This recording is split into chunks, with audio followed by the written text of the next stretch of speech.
Assalamualaikum warahmatullahi wabarakatuh. Bismillahirrahmanirrahim. Alhamdulillahi rabbil alamin. Wassalatu wassalamu ala asyrafil anbiya'i wal mursalin nabina Muhammad wa ala alihi wa sahbihi ajma'in. Allahumma 'allimna ma yanfa'una wanfa'na bima 'allamtana. Allahumma faqqihna fid din wa 'allimna at-ta'wil wa zidna 'ilman ya rabbal alamin. Rabbi syrah li sadri wa yassir li amri wahlul 'uqdatam min lisani yafqahu qawli. Subhanaka la ilma lana illa ma 'allamtana innaka antal alimul hakim. Wa la hawla wa la quwwata illa billah. InsyaAllah pada malam ni siri yang kedua daripada siri pengajian Sunan Ibni Majah. InsyaAllah pada malam ni kita nak tengok manhaj ataupun metodologi Imam Ibn Majah dalam penulisan sunat. Dia punya metod, cara pendekatan. Jadi setiap daripada pengarah-pengarah kitab hadis, sama ada Imam Bukhari, Imam Muslim, Imam Malik, Nasa'i, Tirmizi dan Abu Daud, semua mereka tu ada manhaj, ada metod. Mana ada cara mereka berfikir untuk mereka menyusun kitab. Itu adalah satu ciri keistimewaan yang utama yang ada di kalangan ulama Islam. Sehingga ulama ni dia tidak tulis seberono. Ada sebab, ada metod dalam penulisan mereka. Sunan Ibnu Majah ni adalah salah satu kitab hadis yang terkemuka, yang sangat penting dalam pengajian Islam. Kitab yang ke-6, yang menjadi rujukan utama ulama. Yang mana kalau kita lihat contoh kitab-kitab kemudian ni, seperti seperti Arba'in Imam Nawawi, kita masyarakat awam ni amat mengenali kitab Matan Arba'in, Riyadhus Shalihin, Bulughul Maram. Jadi kitab-kitab ni kita dapati ada menukilkan hadis daripada Sunan Ibni Majah. Arba'in pun ada, Riyadhus Shalihin pun ada, begitu juga dalam kitab Riyadhus Shalihin, Bulughul Maram ada hadis-hadis yang diriwayatkan daripada Imam Ibnu Majah. Jadi Ibnu Majah ni kitab dia sebagai salah satu kitab yang ke-6, ada 6. Dan dalam pengajian hadis ni memang kita terkenal lah dengan sebutan Sunan Sittah, Sunan Sittah. Ada kala juga disebutkan sebagai Kutubus Sittah. Ada kalanya disebutkan dengan Sihah Sittah. Jadi kitab hadis yang utama ni dipanggil Sunan Sittah, Sihah Sittah dan Kutub Sittah. Hakikatnya lah kitab hadis. Maknanya kebanyakan hadis-hadis Nabi tu dia terkandung di dalam 6 kitab ni yang menjadi panduan kepada ulama kemudian untuk beristihad ataupun untuk membina hukum syarak. Dan tidak berarti bahawa kitab hadis ni yang sahih tu terletak dalam kitab ni. Hadis-hadis yang sahih tu terletak dalam kitab ni saja, tidak. Ada lagi. Cuma 6 ini adalah 6 yang masyhur. Jadi kita tengok dari segi penamaan Sunan Sittah, Kutub Sittah dan Sihah Sittah. Jadi dulu ada ulama panggil Sunan Sittah kerana dia mengambil kira itu adalah kitab hukum lah. Sebab sunan tu dia lebih merujuk kepada kitab hukum. Sunan maknanya hukum, peraturan. Daripada sunnah lah, sunnah. Mana jalan, peraturan, tariqah. Itu mana sunnah. Jadi hadis-hadis yang menyebutkan tentang sunnah ataupun hukum-hukum. Maknanya hukum yang ditunjukkan oleh Nabi. Itu maknanya sunnah. Kalau kata kitab Sihah Sittah, maknanya kitab yang kebanyakannya adalah kitab-kitab sahih. Kitab-kitab yang mengandungi kebaikannya itu kitab-kitab yang kebaikan hadisnya itu adalah hadis sahih. Tidak semestinya 100% sahih. Sebab dalam Abu Daud pun ada yang tidak sahih. Dalam Tirmizi pun ada yang tidak sahih. Cuma penamaan ini dia panggil secara pukal. Ataupun dalam istilah dia panggil taglib. Ala sabili taglib. Maknanya kita pakai borong. Pakai secara keseluruhan bahawa hadis-hadis dia ni, hadis-hadis kitab sittah ni adalah sahih secara umumnya. Kutub sittah, maknanya kutub tu kitab lah. Kemudian Sunan Ibn Majah sebagai kitab hadis yang ke-6. Sebab apa ada 6 kitab hadis? Dia sebenarnya dia ada perjalanan dia lah dari segi sejarah ni. Ulama dulu, bila mana di kalangan fuqaha mereka nak buat kajian hukum, maka adalah kitab rujukan utama tu. Jadi kitab rujukan utama tu mula-mula ada yang kata kita dengan Muwatta' lah. Kalau zaman Imam Syafi'i dulu Muwatta', sebab Muwatta' tu kitab tunggu dia. Dan dalam masa yang sama Imam Syafi'i ni dia sebagai ulama mazhab dan juga sebagai perawi hadis. Sebab macam kitab tu. Kitab tu dia lebih pada kitab hadis berbanding dengan kitab fiqh. Dia lebih pada kitab hadis sebab kalau dipelajari, maknanya kita belajar hadis lah. Lepas pada tu barulah mari pendapat Imam Syafi'i yang mana dia seolah-olah mensyarahkan hadis tersebut. Cuma hak Ustaz Ding mengajar tu, kalau tersilap kita dia mukhtasar tidak pergi lagi sebab ni tak ada siapa sanggup ngaji.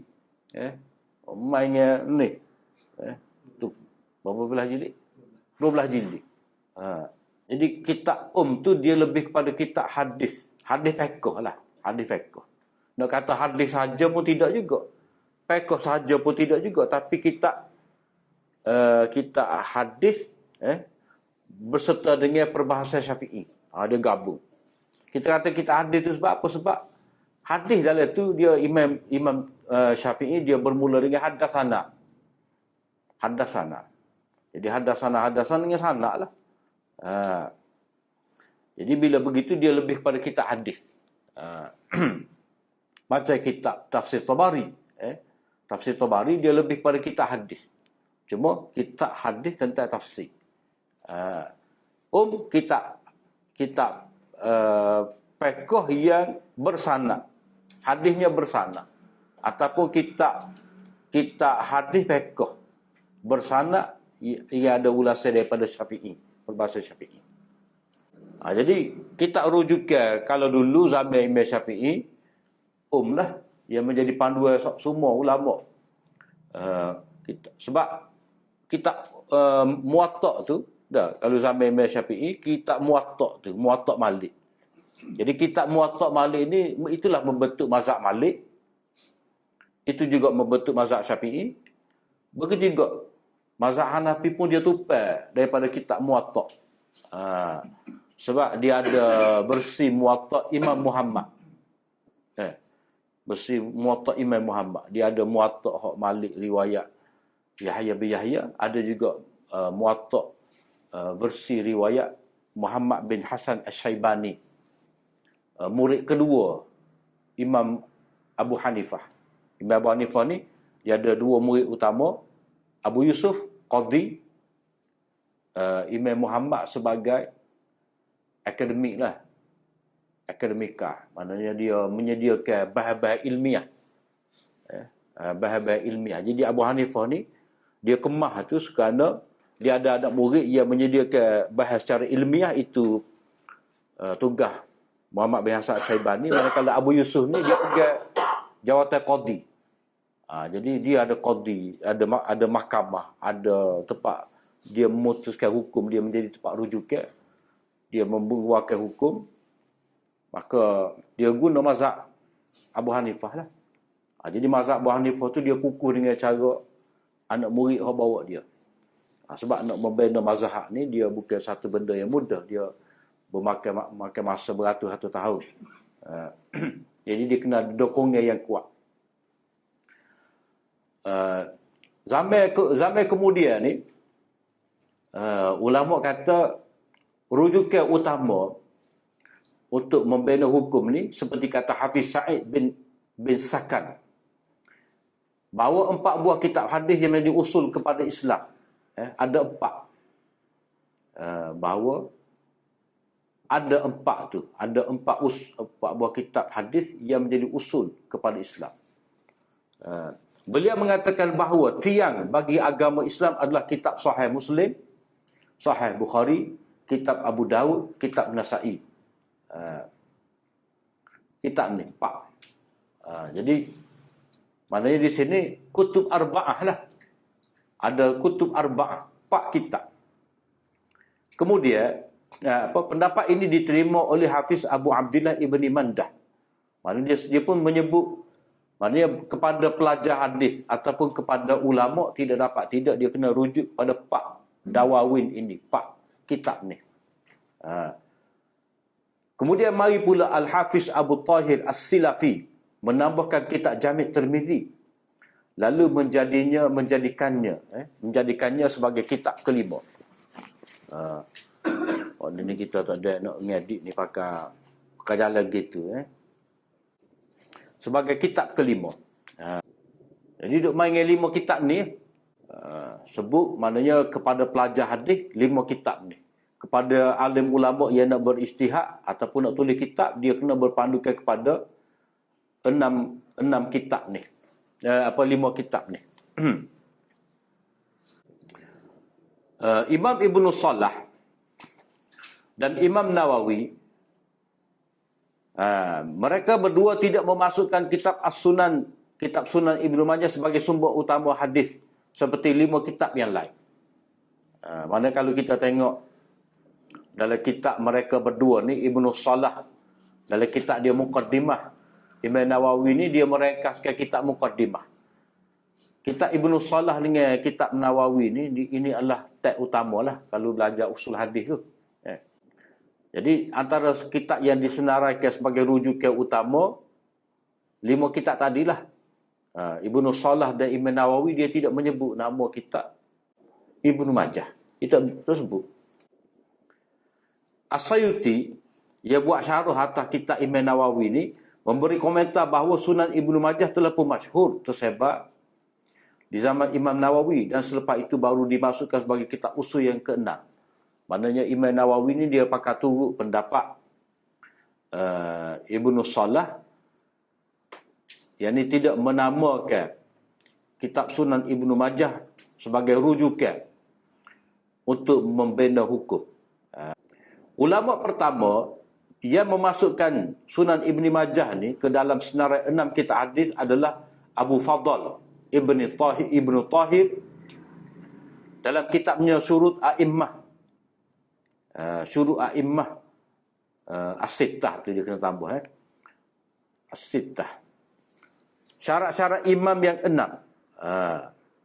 Maknanya ulama yang tulis kitab ni dia ada syarat dia. Maksud syarat-syarat dia ni maknanya perawi macam mana kita nak. Maknanya Imam Bukhari dah syarat dalam kitab dia tu hadis sahih. Jadi perawi syarat macam mana? Dhabit, siqah, dipercayai, terkenal dengan meriwayatkan hadis, lama berdampingan dengan guru. Dia tu memang banyak meriwayatkan hadis. Kalau orang tu dalam dunia periwayatan hadis ni dia ada 10 hadis je. 10 hadis je. Tu tak kira macam orang tidak terkenal lah. Tidak terkenal dia tu. Jadi dia kena terkenal dengan banyak meriwayatkan hadis.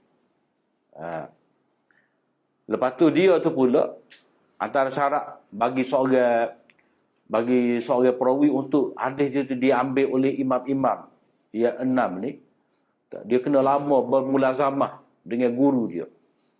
Kalau mari kalau ngaji tu dah dia ngaji sebentar je dengan guru tu 4 kali mari. Dah 4 kali mari tak cukup. Dia kena melazimi lama 4 tahun ke 2 tahun ke setahun ke 2 tahun ke 3 tahun ke 4 tahun ke, itu dia panggil lama bermulazamah, lama mendampingi guru. Supaya kalau kita zaman learn ini, ada orang ngaku dia ni anak murid Mufti Hajinno. Ada orang ni ngaku bahawa dia anak murid Mufti Hajinno. Tak.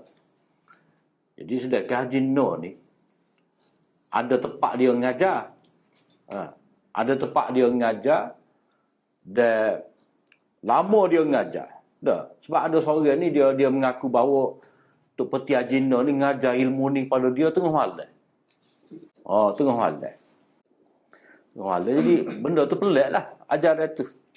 Sedangkan kalau kita tanya orang yang lama mulazamah dengan Tok Peti Hajinno ni, sebab Hajinno ni ngajar di Jami' Murbau tu, kelas tafakuh fiddin tu. Mana lain cara tu. Hak masyhurnya Tok Peti Hajinno ni ngajar Baidawi, tafsir Baidawi. Ilmu tu ilmu hak maklum lah, tak ada benda ilmu sulit, ilmu mengatik dalam gelak ni. Tapi pokok ngatik dalam gelak ni, dia kata ni ilmu yang diajar oleh Tok Peti Hajinno.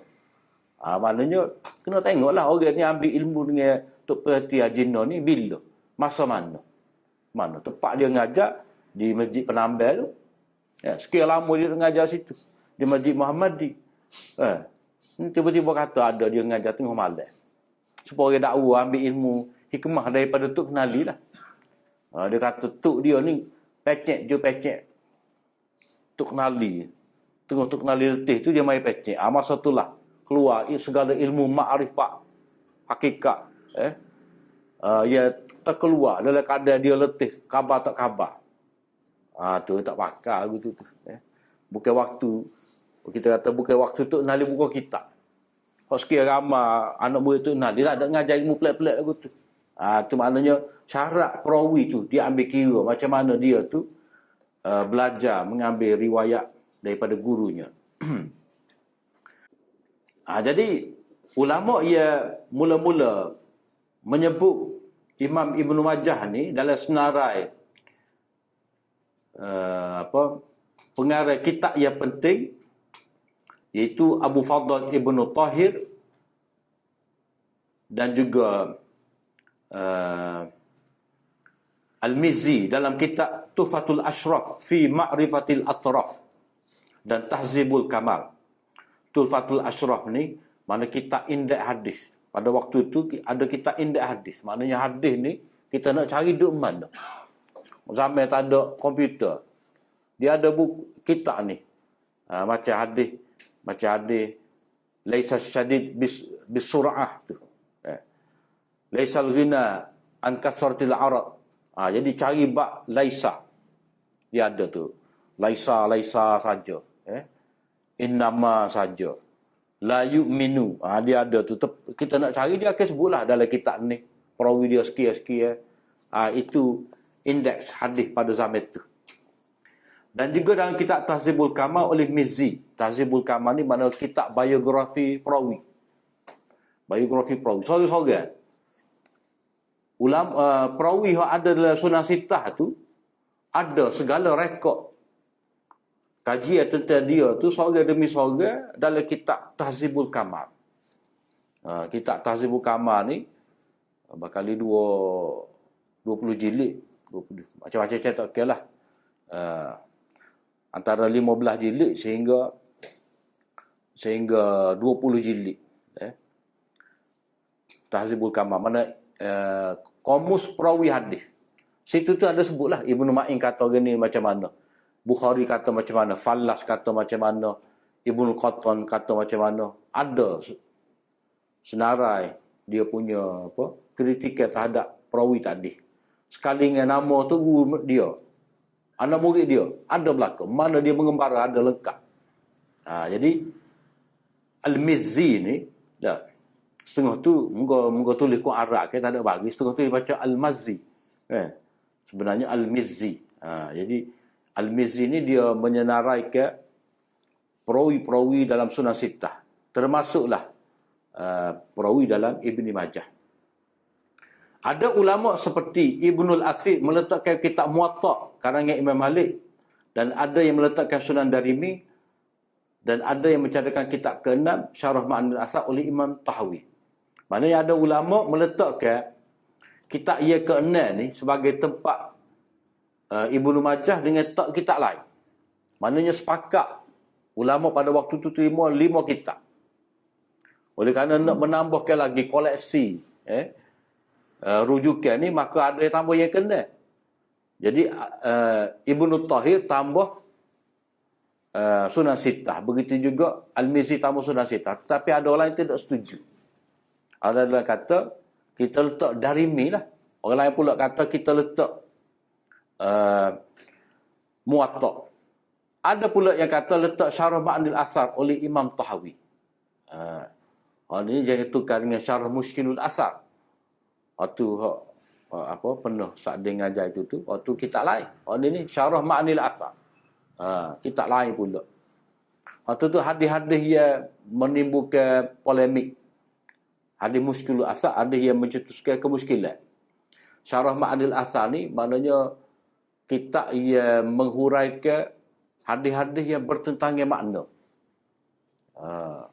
Kalau kita belajar kitab ni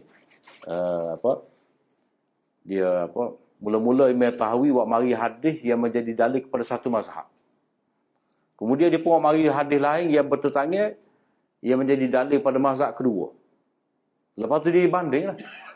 Hak mana lebih kuat? Hak mana sepatutnya? Hak mana lebih rajih? Hak mana lebih kuat? Hak mana lebih sesuai dengan pendapat sahabat-sahabat? Hak mana yang lebih sesuai dengan qiyas? Itu kalau kita belajar kitab Syarah Ma'nil Athar. Jadi alasan orang yang letak kitab Imam Malik ni, dia anggap lebih sesuai kerana ia mengandungi hadis-hadis yang sahih. Hadis-hadis sahih. Maknanya kalau banding antara Muwatta dengan Ibnu Majah ni, dia kata lebih tinggi Muwatta lah. Sebab Muwatta ni dia guru kepada Imam Syafi'i. Guru kepada Muhammad bin Hasan Syaibani. Malah imam seperti Syah Walillah Dahlawi ni, dia kata kalau kira dari segi nisbah kitab-kitab hadis ni, hak nombor 1 Muwatta. Kemudian diikuti dengan Bukhari dan Muslim. Itu kalau ikut dia. Akan tetapi alasan ini boleh dijawab dengan 2 alasan. Pertama, hadis-hadis Muwatta kebanyakannya telah terangkum dalam Sahih Bukhari dan Muslim. Ada. Sebab guru pada guru Bukhari itu Imam Malik.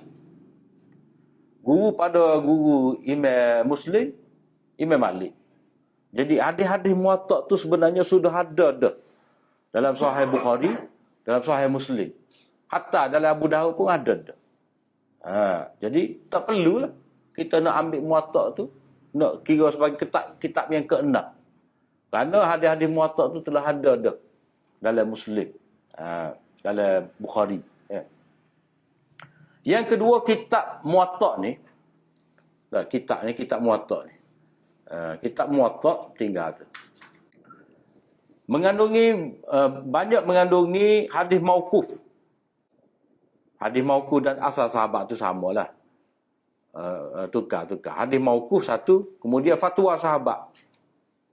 Fatwa sahabat dan fatwa fuqaha di Madinah. Ini kitab Muwatta tu banyak mengandungi hadis mauquf. Hadis mauquf tu hadis kata-kata sahabat lah. Kemudian fatwa sahabat, orang tanya hukum pada sahabat, sahabat jawab. Dan fatwa fuqaha yang ada di Madinah pada waktu itu. Kadang-kadang ada fatwa daripada Nafi', fatwa daripada Salim, fatwa daripada Al-Qasim ibni Muhammad ibni Abi Bakr. Oleh itu, ia bukanlah kitab hadis sepenuhnya. Kadang-kadang banyak juga pendapat Imam Malik bubuh situ. Jadi tak sesuai. Lepas tu kalau kita nak tambah satu lagi, kitab Muwatta ni dia tak tebal mana. Tak besar mana. Tidak sebesar kitab Ibnu Majah. Tapi kalau banding Ibnu Majah dengan kitab Bukhari, Muslim, Abu Dawud tu, kecil Ibnu Majah tu. Lebih kecil lagi berbanding kitab hak lain-lain tu. Kemudian kitab Sunan Darimi pula, ni alasan orang yang meletakkan Sunan Darimi ni sebagai kitab yang ke-6 dianggap sesuai kerana ia mengandungi hadis-hadis yang tinggi sanadnya. Kerana beliau adalah guru kepada Imam Muslim. dan para perawinya pula kurang dipertikaikan. Maknanya Ad-Darimi ini dia guru kepada Imam Muslim. Kalau kita baca Muslim tu, dia katalah haddatsana Muhammad bin Kapur Ad-Darimi. Jadi tinggi sanad kata dia. Dan perawinya tu kalau nak banding dengan perawi Ibnu Majah lebih kuat lagi perawi Sunan Darimi. Akan tetapi ulama tidak memasukkan Sunan Darimi yakni sebagai kitab yang ke-6 kerana beliau banyak memasukkan hadis mauquf dan hadis maqtu'. Maknanya kitab Ad-Darimi itu lebih banyak dengan hadis-hadis mauquf, mana kata-kata sahabat, dan hadis maqtu', yakni kata-kata tabi'in. Banyak tu. Jadi tak sesuai lah kita. Sekarang ni hak naknya solid hadis Nabi. Hak tu maksud. Ni buah kita ada ni kita naknya kitab dia menghimpunkan banyak kata-kata Nabi SAW.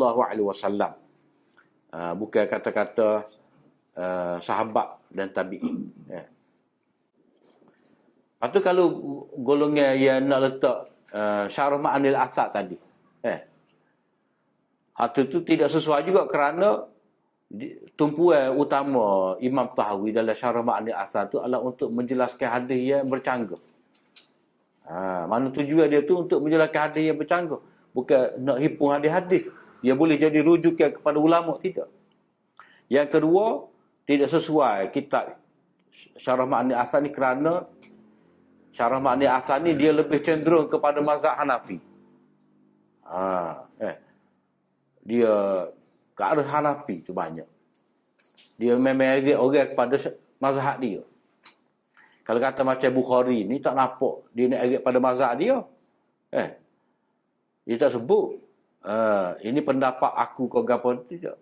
Kalau Imam Tahawi ni dia kata apa yang kita nyatakan di sini inilah pendapat Imam Abu Hanifah, Imam Abu Yusuf dan Imam Muhammad Syaibani. Dia tegas sangat agak kepada mazhab dia.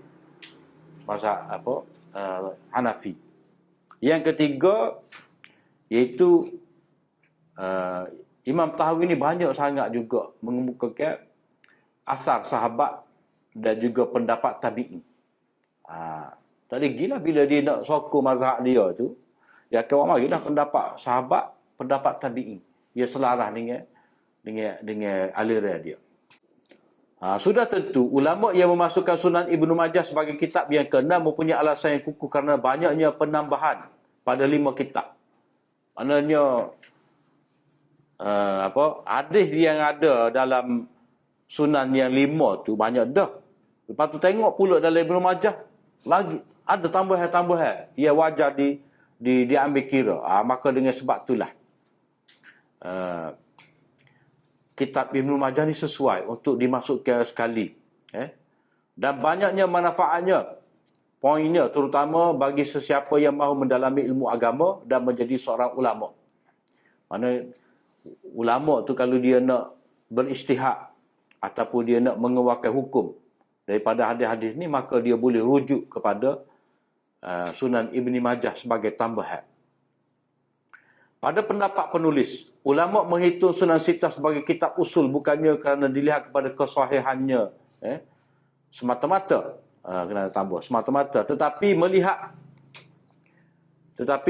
kepada maksud penyusunan dan keistimewaannya. Kerana apa? Kerana masing-masing itu ada manhaj. Masing-masing ada manhaj. Keenam kitab ini telah dipilih sebagai asas dalam pengajian hadis. Setiap kitab ini mempunyai metod penulisan dan pendekatan yang tersendiri. Pendedahan pelajar dengan kitab-kitab ini akan melatihnya menguasai ilmu hadis secara lebih sistematis. Ataupun dalam istilah dia, ini dapat membina malakah. Dia panggil malakah hadisiyah. Malakah hadisiyah. Malakah ni ke apa? Malakah ni makna bakat lah. Membina bakat. Membina kemahiran. Maknanya dia kitab yang ada disusun oleh ulama dengan berperingkat-peringkat tu sebenarnya nak membina malakah, kemampuan. Macam orang nak mendalami mazhab Syafi'i ni dia kena ada tertib kitab-kitab yang dipelajari lah.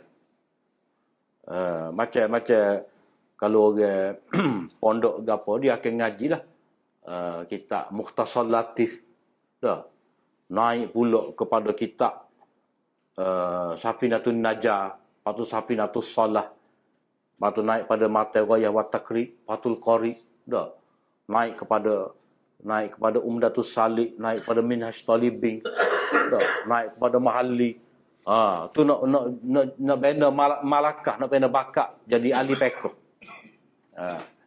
Kalau nak bina malakah jadi mujtahid, ada ulama kata kitab Bidayatul Mujtahid lah, Ibnu Rushd.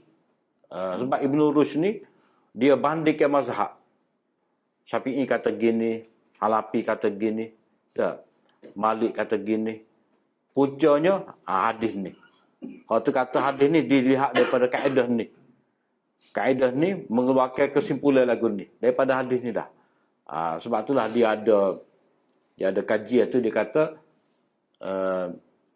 Tarbiyatul Malakah Al-Istihadiyah. Tarbiyatul Malakatil Al-Istihadiyah fi kitab Bidayatul Mujtahid. Maknanya belajar kitab Bidayatul Mujtahid ini dapat membina bakat seorang mujtahid. Kerana Ibnu Rushd Al-Hafidh tu dia telah tulis kitab dengan nama Bidayatul Mujtahid. Permulaan untuk beristihad. Nak beristihad kena baca kitab, kena belajar kitab Bidayatul Mujtahid dulu untuk beristihad. Tapi kalau kita sekadar nak beramal, cukup dengan kitab. Kalau mazhab Hambali tu dia ada kitab Bidayatul Faqih. Nak jadi orang faqih. Orang yang faham fiqh. Tu maknanya penulisan kitab ni adalah untuk membina, pengajian kitab ni nak membina malakah, kemampuan, mana kita boleh berdikari. Ada maksud. Pada umumnya apabila kitab itu dijadikan asas pembelajaran dan pengajian, maka akan ada penulisan tentangnya, mana untuk membantu. Dan kitab tu kitab ia penting dah. Orang duk ngaji kitab tu, maka akan ada lah kitab sokongan. Maknanya akan ada kitab syarah. Ni. Setiap daripada kitab ini, maknanya kalau merujuk pada Sunnah Sittah ni, akan ada perhatian daripada ulama dari segi mensyarahkannya. Buat hasyiah. Merengkaskan dan menulis biografi perawi masing-masing. Dia macam kita kata Kementerian waktu Bik Sukatan sejarah SPM sejarah. Dah. Jadi syarikat agapo tu Bik lah. Siri rujukan sejarah SPM. Syarikat A, syarikat B, syarikat A, syarikat tu B. Syarah tu. Syarah kepada sukatan yang telah dibuat oleh kementerian. Jadi kalau kita beli sukatan tu kan, kementerian tu sukatan sains kementerian, kita nak belajar tu tak faham. Cikgu boleh lah. Sebab apa? Sebab tu mata. Bab pertama gini-gini dak. Budak baca tu tak faham. Jadi nak faham kena ada buku teks. Buku teks ni pula kadang-kadang dia karang habis. Dia buat senario lah macam-macam. Point to point ni. Jadi payah-payah. Jadi budak pun pergi beli rujukan. Cikgu ni pula buat rujukan. Tulis pula buku rujukan. Jadi baca tu. Rujukan ni tebal. Dia pun peringkah pula. Poket. Nota poket. Lepas tu dah kita nak periksa ke pada set soalan ya. Tak ada nota-nota. Dak buat soalan, latih tubi. Tu maknanya dunia ilmu tu lagu tu. Sama ada turas. Kita belajar ni pun ataupun kita belajar sekolah pun benda yang sama ya. Sistem yang sama. Kena ada buku teks, ada buku rujukan, ada buku rujukan tebal, nipis. Sebab itulah kalau kata syarah Bukhari tu macam-macam jenis syarah ada. Fathul Bari, Umdatul Qari, tak? Macam-macam kitab, Kawakib, macam-macam jenis kitab ada. Jadi masing-masing itu dia ada aliran pula. Orang Hanafi, orang Syafi'i. Lepas tu syarah ni panjang, syarah ni pendek. Syarah ni bahagian nak penting-pentingnya. Ni segala benda dia syarah. Terpulang pada masing-masing. Lepas tu ada pula perengkah pula. Buah mata, buah sanak. Buah ada bulan. Jadi dia ada tajrid Bukhari. Mukhtasar Bukhari, tajrid Bukhari. Jadi itu maknanya bila kitab tu menjadi perhatian dari segi pengajian, maka untuk mempelajari kitab tadi, maka adalah kitab bantuan untuk memahami kitab tadi. Jadi wujudnya yang dipanggil sebagai Sunan Sittah ni sebenarnya dia adalah teks lah, ataupun rujukan ulama dalam mempelajari hadis pada waktu itu. Sebab dia dalam dunia ilmu hadis ni dia ada dua peringkat. Dia panggil asrul riwayah dengan asrul tadwin. Era periwayatan hadis dengan era pembukuan hadis. Dua era tu. Maknanya zaman Imam Bukhari, Imam Bukhari dia akan cari hadis tu satu demi satu daripada ulama-ulama hadis yang ada di zaman dia, di cerita tepat dia akan cari, dia akan hipun lah dalam koleksi dia. Katalah Imam Bukhari dia pergi jumpa dengan guru dia, Qutaibah. Jadi dia pun selama mana dia duduk dengan Qutaibah tadi, adalah senarai hadis-hadis dia daripada Qutaibah. Hadis Qutaibah daripada orang ni, hadis Qutaibah daripada orang itu pula. Ada klasifikasi lain pula. Tu baru seorang daripada Qutaibah. Kalau daripada Muhammad bin Bashar, buk suku pula. Buk suku pula kalau daripada Ibnu Abi Syaibah. Buk suku pula daripada siapa dia? Perawi lain ni. Jadi lagu tu cara dia. Jadi bila ada banyak ni kitab guru dia ni, dia pun pilih lah. Lalu membentuk kitab sahih dia tu. Dia ambil ni buku sini, ambil ni buku sini. Itu zaman periwayatan. Dan jadi hadis tu dia ambil daripada mulut ke mulut. Zaman asrul riwayah. Era periwayatan hadis. Kemudian bila mana Imam Bukhari telah saring, telah tulis dah secara tersusun, diikuti oleh Imam Muslim, Tirmizi, Abu Daud dan lain-lain, maka orang ramai tidak perlu lagi buat cara seperti mana zaman Imam Bukhari dulu. Jadi untuk tahu hadis, memadai pada mereka tu pergi ambil hadis Bukhari, kitab Bukhari ni daripada orang yang meriwayatkan kitab Bukhari.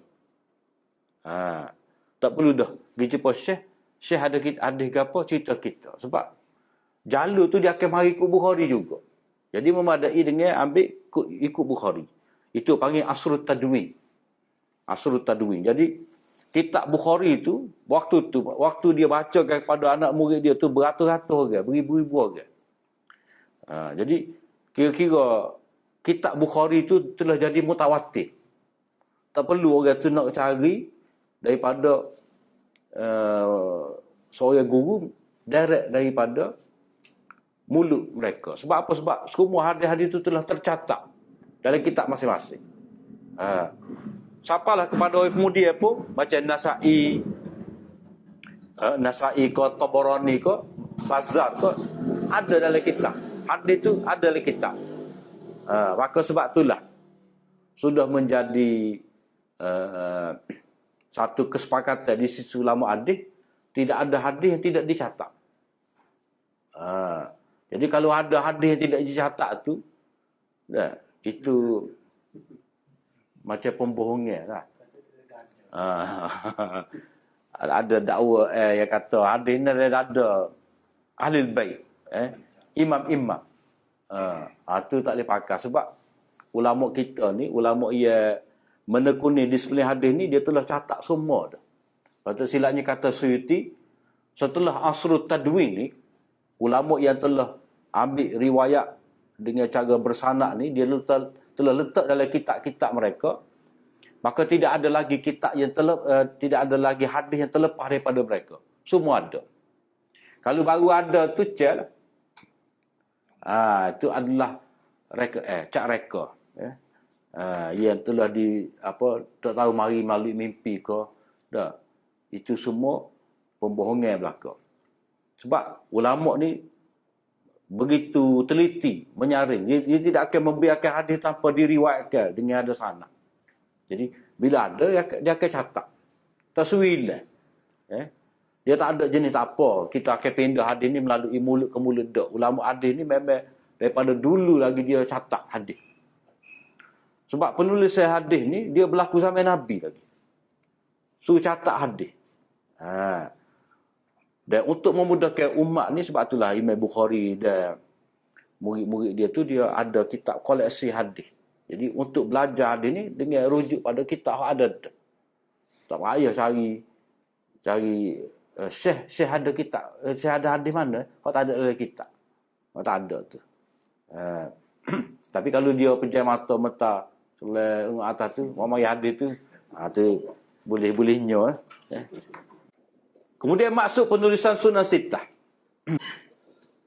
Jadi kita bicara tadi Sunan Sittah ni termasuklah Ibnu Majah lah kitab yang penting untuk membina malakah bakat dalam ilmu hadis. Jadi secara khususnya setiap daripada kitab Sunan Sittah tadi dia ada sebab mengapa dikarang.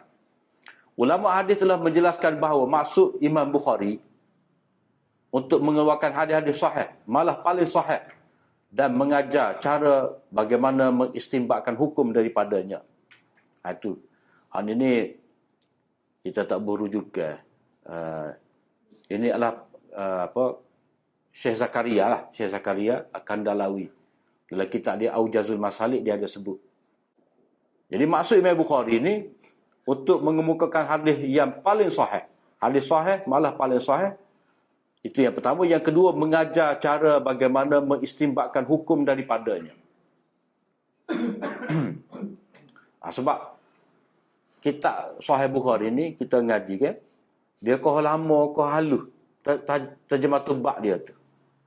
Macam bab semaya lah. Semaya pakaian saja tu. Tepat semaya pun ada dah disebut. Semaya di tempat yang sepi, semaya dekat dengan ketuha, semaya atas kenderaan. Dia akan perincikan satu persatu. Itu maknanya cara dia karang tu. Cara dia mengajar kita macam mana memahami hadis, membuat kesimpulan hukum daripada hadis. Sebab itulah tarjamatul bab dia tu makin lama makin khusus, makin mengecil. Imam Muslim ingin menyatakan seni sanad. Dia panggil sina'ah hadithiyah. Sina'ah isnadiyah. Seni sanad. Dengan cara memperbanyakkan jalan sanad. Sanad hadis. Macam dalam Muslim ni. Itu haddathana. Ini akhbarana. Dia lain tu haddathana dengan akhbarana. Biasanya haddathana tok guru baca. Anak-anak murid dengar.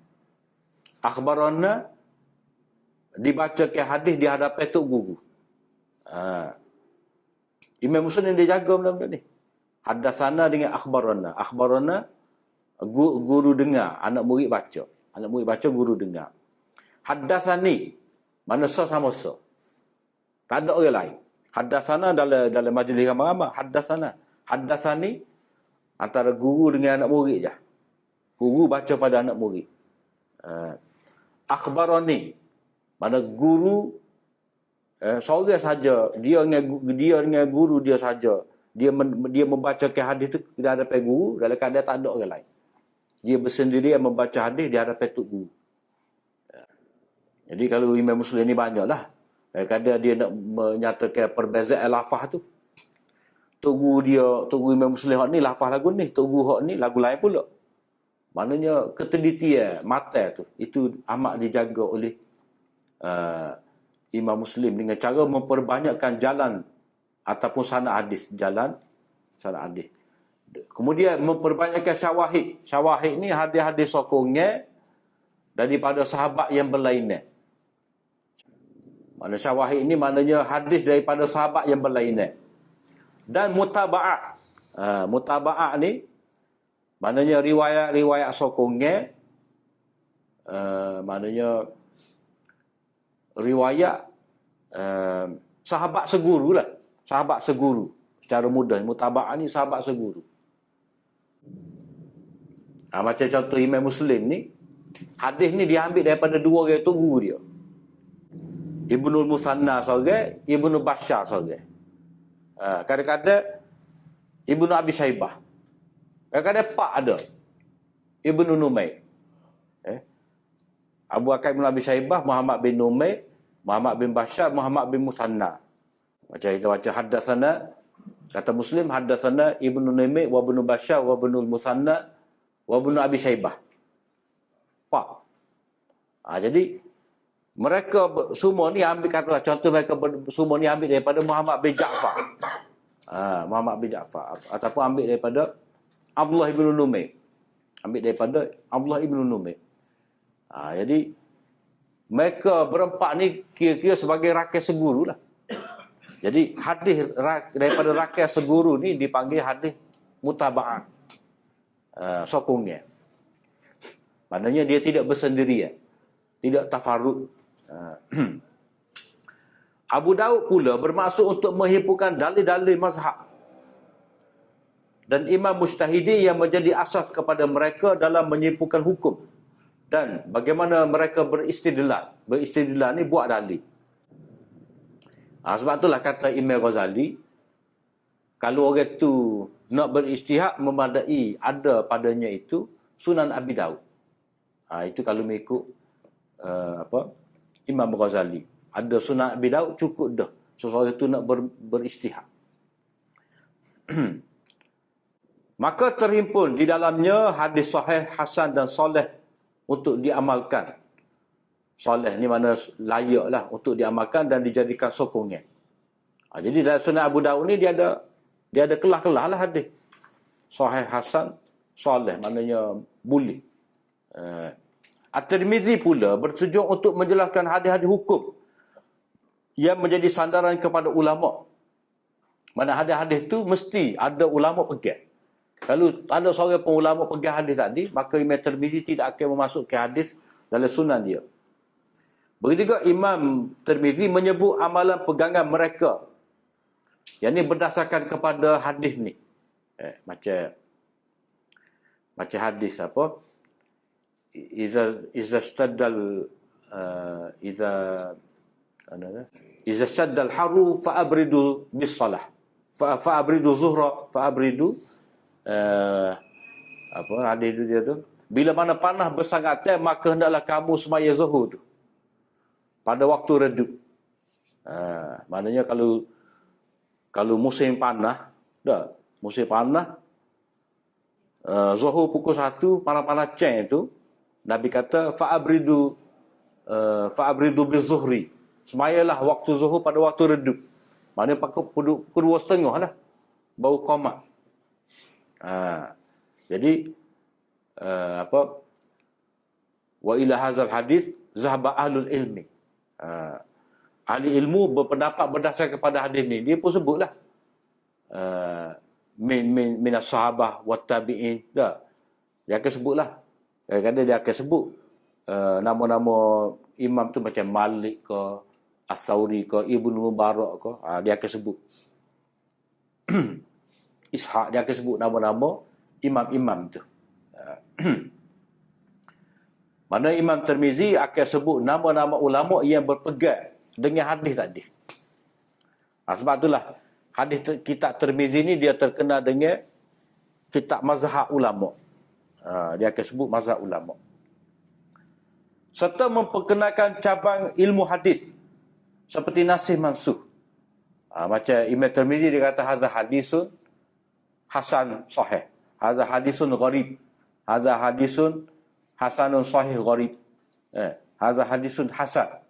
Jadi macam-macam istilah hadis tu. Hadza hadis muttaribul isnad. Hadis ni bergoncang sanad. Seperti juga dikata hadis ni nasih mansuh. Lepas tu ada memperkenalkan tentang rijal, mana perawi. Dia akan katalah Macam nama perawi itu dha'afuhu, dia kata. Ulama-ulama hadis kata dia ni dhaif. Kemudian ada ilmu jarh wa ta'dil, ada takhrij hadis. Takhrij hadis tu wa fil bab lah. Wa qad ruwiya wa fil bab an Abi Hurairah Aisyah, itu dia panggil ada takhrijul hadis dan lain-lain. An-Nasa'i dalam sunannya lebih menekankan kepada ilmu ilal hadis, ilmu penyakit hadis. Maknanya Imam Nasa'i ini, satu, dia menyebutkan hadis-hadis yang menjadi sandaran fuqaha, hadis-hadis yang kita nak ambil hukum. Dia juga lebih menekankan hadis, ilmu hadis ilal hadis. Ilal hadis ni hadis yang ada penyakit. Zahir itu nampak sahih. Maknanya kadang-kadang hadis tu diriwayatkan daripada guru yang sama tetapi dalam bentuk ikhtilaf. Dalam bentuk ikhtilaf. Ini kalau kita belajar Sunan Nasa'i, dia akan ada satu bab dipanggil babu zikru al-ikhtilafi, macam contoh an Ayyub. Kalau kita belajar Nasa'i itu dia ada dua jenis tarjamatul bab. Dalam Sunan Nasa'i kita belajar dia ada dua jenis tarjamatul bab. Tarjamatul bab pertama hak pekoh. Pekoh. Bab tentang semaya duduk, semaya berdiri. Kadang-kadang tu kita akan jumpa bab zikru al-ikhtilafi ala Ibni Abbas ke, bab zikru al-ikhtilafi ala Ayyub ke. Dia ada. Hal tu cara ke elah dia lah. Kita boleh kesal situ. Lepas pada tu lah dalam tajuk tu kita boleh tengok orang ni riwayat daripada Ayyub dengan lafaz lagu ni, orang ni riwayat daripada Ayyub dengan lafaz yang lain pula. Jadi hak mana sah? Lepas tu dia akan adalah qala Abu Abdurrahman. Wal asahu, riwayat siapa? Tu ilmu illah yang terdapat dalam Sunan Nasa'i. Ibnu Majah pula menghimpunkan semua jenis hadis yang berlainan sanad dengan hadis-hadis sahih. Berlainan sanad dengan hadis-hadis dalam kitab yang 5. Dan mempunyai perbezaan taraf kesahihan dan kedhaifan. Maknanya Ibnu Majah ni dia tidak beriltizam dengan hadis sahih saja, dia campur belaka. Sebab kadang-kadang hadis tu dhaif. Hadis tu dhaif. Mungkin dengan ada tariq yang lain, hadis tu dapat di-upgrade jadi hasan li ghairihi. Dan satu lagi mungkin dari segi syarat Imam Ibnu Majah tu dia tak ketat. Mana perawi ni bagi dia boleh lah. Orang lain tak sedar. Maka dengan sebab itulah ada juga dalam riwayat Ibnu Majah itu hadis-hadis yang tidak sahih, hadis-hadis maudhu yang tidak boleh dinisbahkan kepada Nabi SAW. Tapi dia sebut dengan sanad lah. Dia sebut dengan sanad. Mungkin orang tu dia nilai sebagai orang yang boleh diterima hadis di sisi dia. Ada yang tidak. Dari segi tertib pengajiannya, ni dari segi tertib pengajian. Mana cara ni kalau mengikut cara ulama India lah. Bila dia tengok cara penulisan kitab tu berbeza-beza, maka ada kitab yang perlu dipelajari secara tertib ni terlebih dahulu. Pada peringkat awal, pelajar seharusnya mengetahui pendapat-pendapat ulama dalam sesuatu masalah dan pelbagai cabang ilmu hadis. Maka ini adalah tugas kitab Imam Tirmizi. Jadi orang mula belajar kitab hadis ni, dia tujuan utama nak jadi ahli hukum. Sama ada ahli hukum tu dia ada mazhab tersendiri ataupun dia nak ada pendapat sendiri tetapi masih lagi guna usul mana-mana imam. Nak buka mazhab ni, nak buka mazhab boleh, nak buka mazhab. Orang ikut kita ke tak? Itu masalahnya. Dia sebab ijtihad tidak semestinya membentuk mazhab. Kita orang tu berijtihad, masuk berijtihad ni kita buat keluar pendapat sendiri. Dari satu masalah. Maksudnya masalah yang baru berlaku lah. Kita nak beristihad, boleh ke tidak? Istihad ni kadang-kadang beristihad dalam memilih pendapat yang sedia ada, hak mana lebih sesuai. Jadi istihad tu sendiri banyak kategori.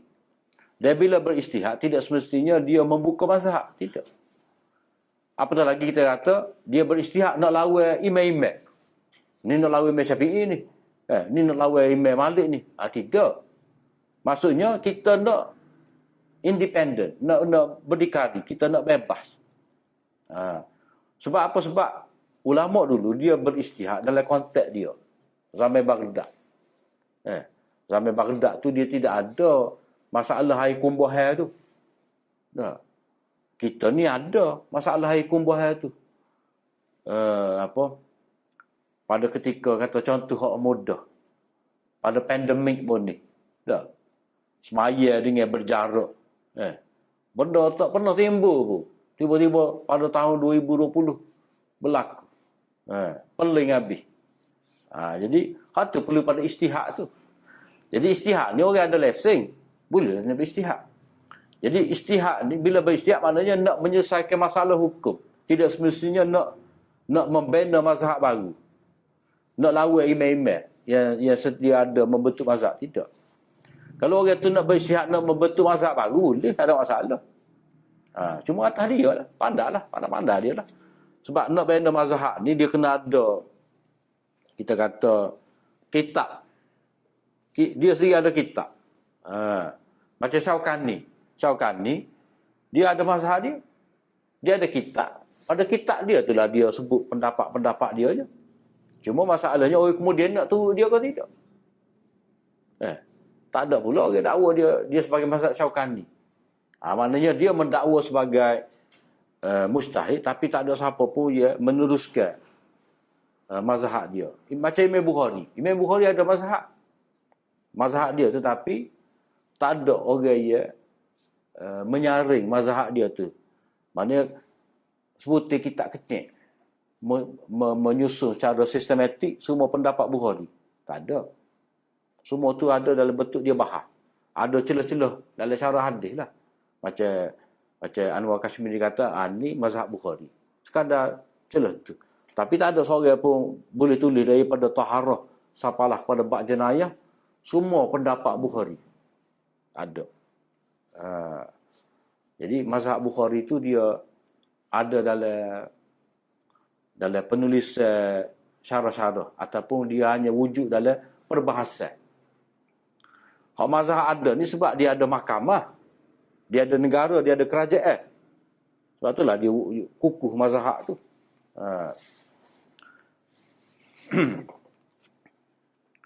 Jadi mula-mula tu belajar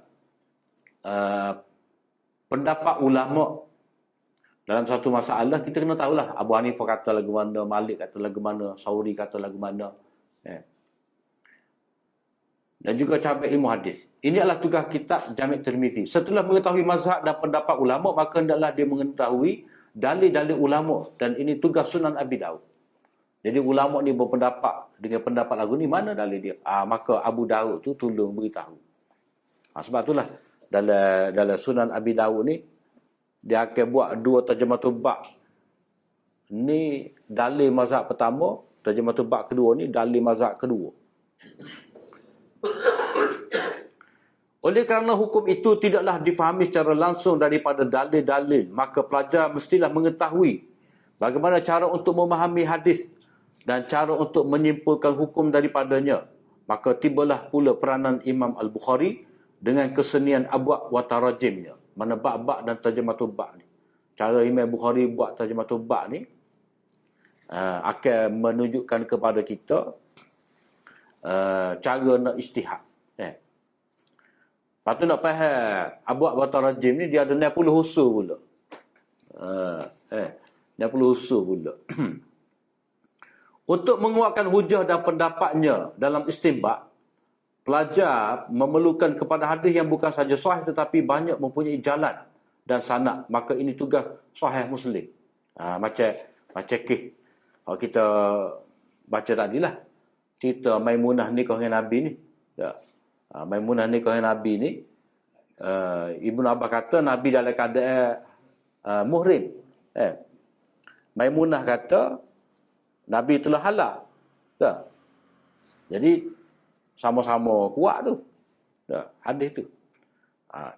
Jadi untuk menguatkan mana-mana hadis tadi, dah, maka perlu pada riwayat lain. Maka adalah riwayat sokongan daripada Abu Rafi'.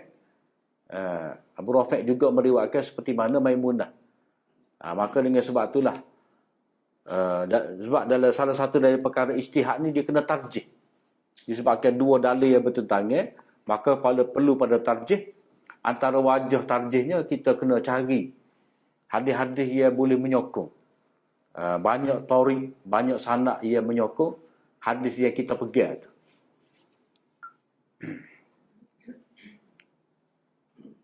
Pelajar memerlukan kepada hadis yang bukan saja sahih tapi mempunyai banyak jalan dan sanad, maka ini adalah tugas Sahih Muslim. Berhadapan dengan sanad-sanad yang sahih, pelajar semestinya mengetahui bahawa adanya perawi-perawi sahih dalam satu sanad tidak semestinya menjadikan sanad dan matan itu sahih. Karena apa? Karena kemungkinan terdapat penyakit yang hanya dikesan oleh ahlinya yang mahir.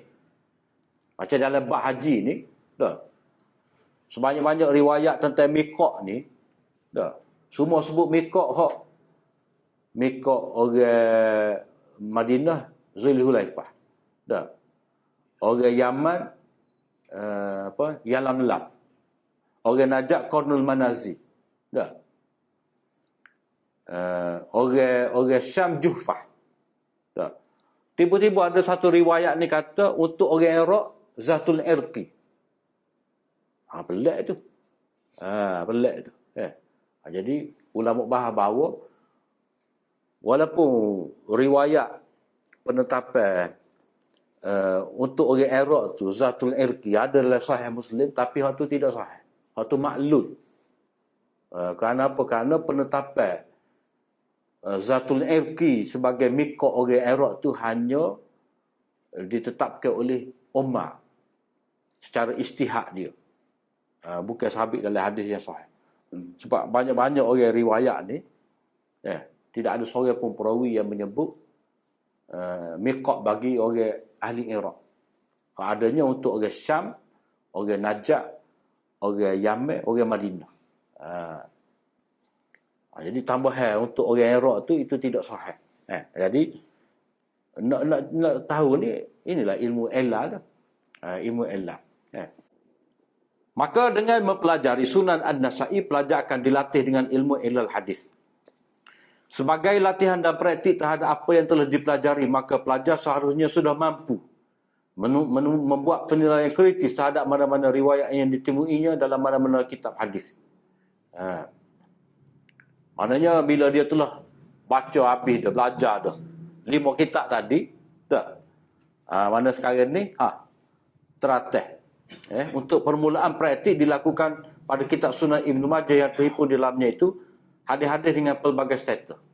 Cuba cek hadis ni, hadis sahih ke dhaif, hadis maudhu' ke macam mana. Kamu tengok dalam Sunan Ibn Majah, cuba buat penelitian. Maknanya seolah-olah tujuan daripada mempelajari Sunan Ibn Majah ni, selain daripada kita nak dapatkan hadis-hadis tambahan bagi hukum syarak, melalui hadis-hadis sahih yang terdapat dalam Ibn Majah, kita juga dapat belajar untuk membuat penilaian terhadap hadis-hadis. Macam kita belajar Sahih Bukhari tu, tak timbul dah dari soal nak menentukan hadis ni sahih ke tidak. Tak perlu dah.